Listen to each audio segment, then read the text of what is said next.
Stealing life. Gaza today. Who's next tomorrow? The world is not just letting Gaza die. It is stealing life from an entire people. Under the eyes of every government, every superpower, every so-called humanitarian alliance, Gaza is being erased, house by house, child by child, breath by breath. This is not war. This is a genocide. And worse, it is a genocide watched in silence. While Palestinian children are buried beneath collapsed homes, the world holds meetings. While mothers weep in the dust, leaders sign arms deals.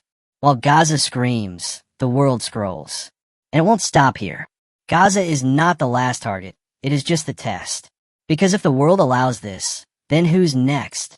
Will it be Yemen, already shattered by years of war and starvation? Will it be Sudan, where civilians are slaughtered in silence and the world doesn't flinch? Will it be Congo, rich in minerals but abandoned in misery, with over 10 million dead and no headlines? Will it be Kashmir, where occupation is normalized and resistance is labeled terrorism? Will it be Myanmar, where the Rohingya have already seen their villages burned and their people exiled? Will it be Armenia, cornered in the Caucasus and ignored when threatened with extinction?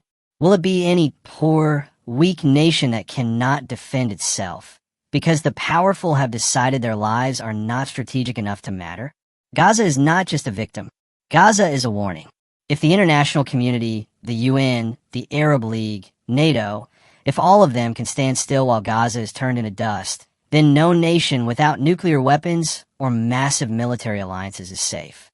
Shame on every government that stayed silent. Shame on every leader who shook hands while Gaza burned.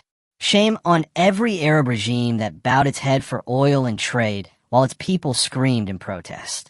You may not be Palestinian, but if your nation is small, poor, colonized, or weakened, then you're next.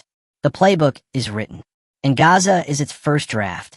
But what they can't steal is spirit. What they can't bury is truth. What they can't silence forever is resistance.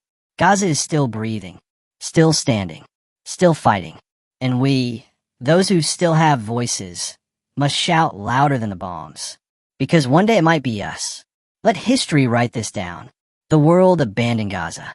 But Gaza did not abandon itself. And when it happens again, in another place, another name, another language, let them say, "We warned you."